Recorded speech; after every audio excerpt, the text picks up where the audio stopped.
Bien.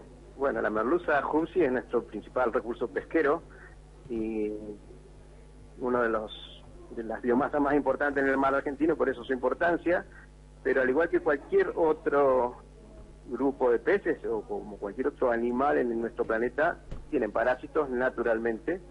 Las poblaciones de merluza, dependiendo de la zona donde viven, de la edad que tengan, y a veces de la época del año, dependiendo de qué parásitos estemos hablando, va a tener posiblemente distintas cargas parasitarias, pero no quiere decir, me imagino que hacia eso estamos apuntando, que sean un riesgo permanente para la salud. Son parásitos en su gran mayoría de la merluza, sin mayores riesgos para el ser humano. Primero porque no son de riesgo y segundo porque en los lugares donde los podemos encontrar no son partes del pescado que consumamos. No está en el músculo el parásito, sino que está en otros órganos. Digo, la gran mayoría están en otros lados. Ahí está. En el músculo puede haber algunos, justamente los que podemos llegar a encontrar. Algunos pueden ser de importancia sanitaria para el consumidor.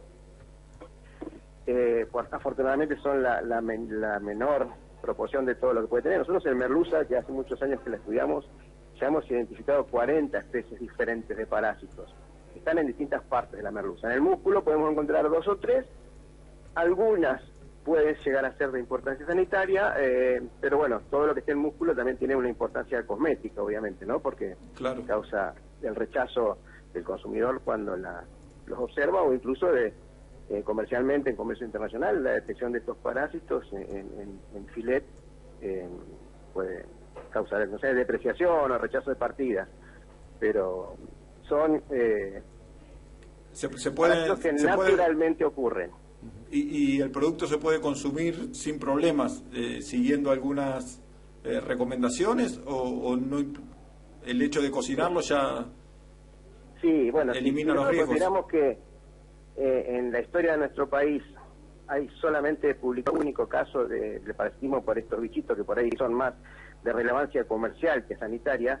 Nos indica que el riesgo de contraer una parasitosis por consumir pescado es baja. Primero porque nosotros no tenemos la costumbre de consumir pescado que no esté cocido. La cocción a más de 60 grados por un minuto en toda la pieza que estemos cocinando, todo el filete o el pescado entero, los mata. Entonces ahí el riesgo desaparece. Y si no, la otra opción es congelar el pescado antes de consumirlo.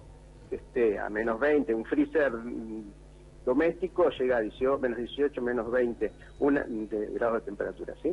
Una semanita congelados en esas condiciones y a esa temperatura también nos asegura que los parásitos, si estén muertos. No quiere decir que siempre van a estar.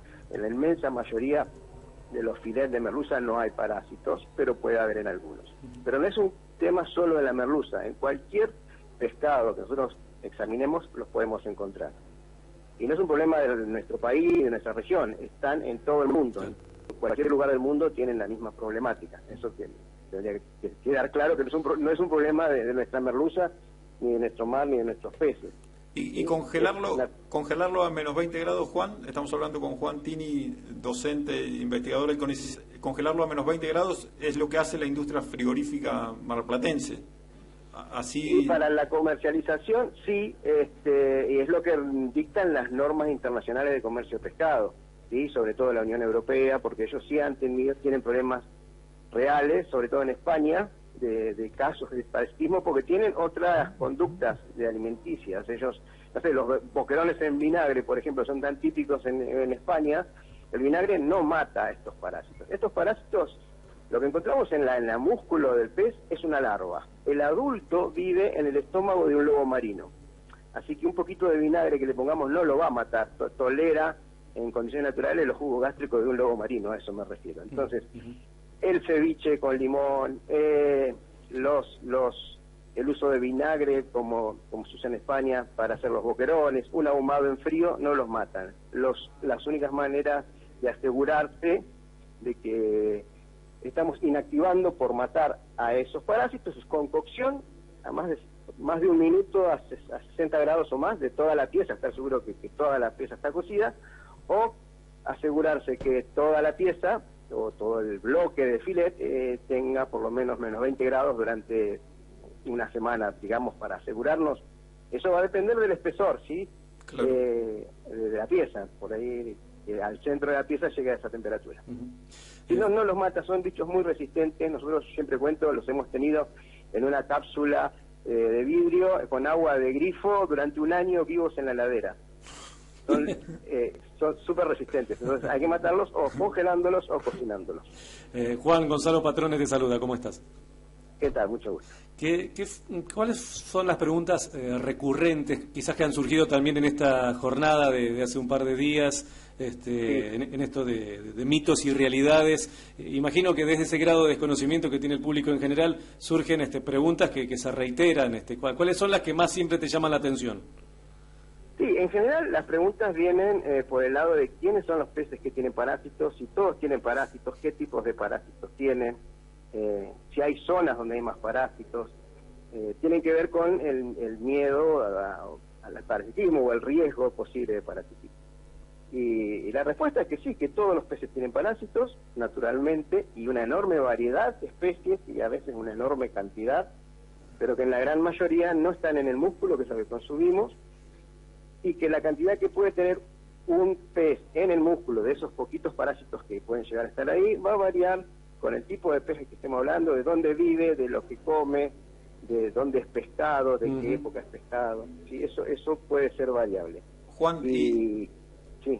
y la merluza en particular, en invierno genera más parásitos, porque imagino que esta merluza que fue exportada a Brasil y generó estos controles y trabas y devoluciones, debe haberse pescado tal vez en agosto, julio, agosto. En esos meses es característico que incremente el nivel de parásitos.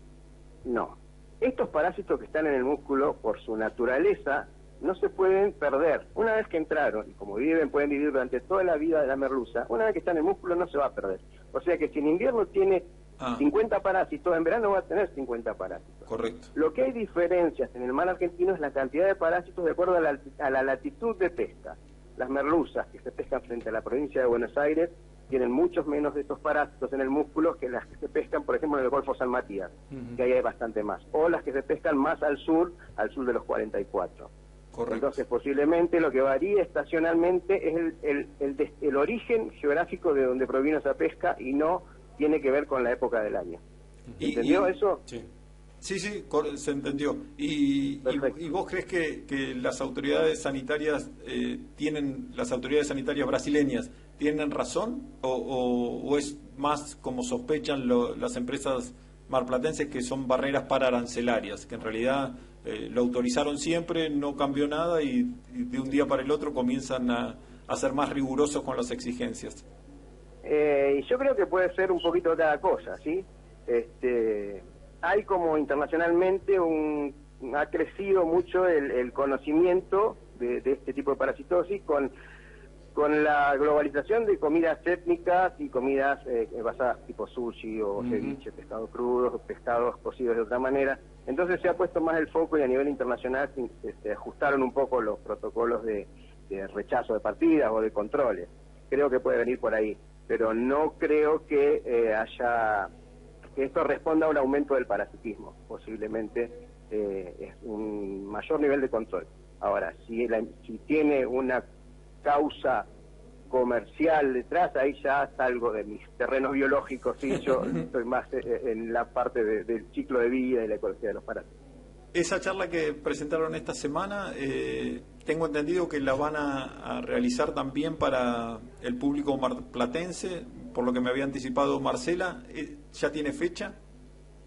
Todavía no tiene fecha, sí lo vamos a volver a hacer, pues pensábamos inclusive ampliarla un poco a otras posibilidades de parásitos en peces de consumo de agua dulce, por ejemplo salmónidos del sur, que también hay un cierto riesgo ahí, por otros grupos de parásitos, las truchas me refiero, y antes de fin de año es la idea dar unas charlitas, pero todavía no tenemos fecha cierta. Sí tenemos organizado para, no sé si llegamos a diciembre, pero si no para febrero, cursos para capacitar al personal de control de calidad de las industrias para poder identificar los parásitos, porque como les decía, hay muchos grupos de parásitos y la gran mayoría son inclusive inocuos, que si bien cosméticamente pueden afectar una partida de exportación porque aparezcan, es seguro que no van a causar ningún problema patológico para una persona. O sea que es importante que el personal que se ocupa del control los pueda identificar. Y bueno, vamos a dar cursos en ese sentido. ¿Y cómo está el nivel de laboratorios de los frigoríficos? Imagino que al ser un tema tan central, ¿todos los frigoríficos tienen laboratorio o advertís que es una asignatura pendiente? Una asignatura pendiente para la industria. No, yo creo que tienen los controladores de calidad, son generalmente profesionales, son veterinarios, son químicos, pero bueno, obviamente hay muchas otras cosas que no es lo que habitualmente ellos pueden encontrar y que a veces no tienen la capacitación para identificar otros parásitos que te pueden aparecer, como te decía, que pueden ser incluso inocuos o que no tienen ningún riesgo para el consumidor. Pero que bueno, que aparezcan ya genera muchas veces dudas, es difícil identificar, hay muchos grupos zoológicos diferentes y a veces se necesita alguien como nosotros, que hace tantos años que trabajamos en esto y que nos dedicamos. Mi laboratorio, el laboratorio que dirijo, se llama ictioparasitología, es un laboratorio de parásitos de peces. O sea que ahí sí detectamos, porque muchas veces la industria hace la consulta en el INIDEP, que es el organismo de referencia de la pesca, y nosotros trabajamos con el INIDEP y nos retransmiten lo que es parásitos a nosotros. ¿Y ese laboratorio es de consulta para la industria? ¿Ustedes prestan servicios? No, bueno, somos parte de un organismo estatal, la universidad, somos investigadores del CONICET, muchos de mi laboratorio, otros somos docentes de la universidad, y obviamente estamos a disposición de la población en todo lo que podamos informar, diagnosticar. No hacemos servicio que nos implique que nuestro trabajo sea remunerado, parte de la investigación. Claro, ¿sí? Pero por supuesto siempre estamos respondiendo y tratando de orientar a la industria, a veces los consumidores mismos también, porque no es solo un tema de industria, a veces la gente va a la pescadería, se encuentra los gusanitos ahí en el filete que compró, y bueno, ahí nos llegan las consultas. ¿El más famoso es el quitosano? Perdón, no te escuché bien. ¿El parásito más famoso de la merluza es el quitosano? Quitosano no, anisakis puede ser. Anisakis, perdón, estaba por ahí. No, anisakis sí, porque es la especie que a nivel mundial, hay varias especies, en Argentina tenemos varias especies de anisakis inclusive, es la más conocida, ¿sí? Que se transmite por el consumo de pescado crudo, pero tenemos otros parientes también comunes acá en el mar, que inclusive en el músculo es más común encontrar algunos otros grupos de parásitos. Pero sí, el más famoso es el anisakis, acá es un nombre que nadie lo conoce, pero en España, por ejemplo, hay mucha campaña sanitaria, pones anisakis en el Google y vas a encontrar montones de información, porque en los países donde hay problemáticas reales de consumo, de consumidores infectados, se conoce mucho más que acá. Sí, acá no tenemos el dato positivo de no consumir tanto pescado. Y con el sushi, Juan, suelen tener muchas consultas, porque sin duda alguna son tiempos donde en nuestro país se ha puesto de moda el consumo de sushi. Sí, no tanto, porque el sushi en general se usa en salmón, mucho, que es un pez que no es nuestro, viene de Chile, pero es un pez que es de cultivo, y es poco probable que un pez cultivado, ¿sí?, de criadero, alimentado con piensos, adquiera estos parásitos. En los peces de acá, los peces del mar silvestres, lo adquieren con la dieta, comiéndose otro pescadito que lo tenga o un crustáceo que lo tenga. Entonces, un animal alimentado con pienso, con situaciones controladas, es muy poco probable que tenga. Juan, te agradecemos mucho. El salmón se usa para el fish, perdón. Dale. El salmón se usa mucho para el sushi y entonces generalmente no hay riesgos mayores. Cuando se usan otros peces hay que tener cuidado en lo posible de congelarlo, porque para el sushi tiene que estar crudo, y si estuvo congelado no van a tener ningún riesgo.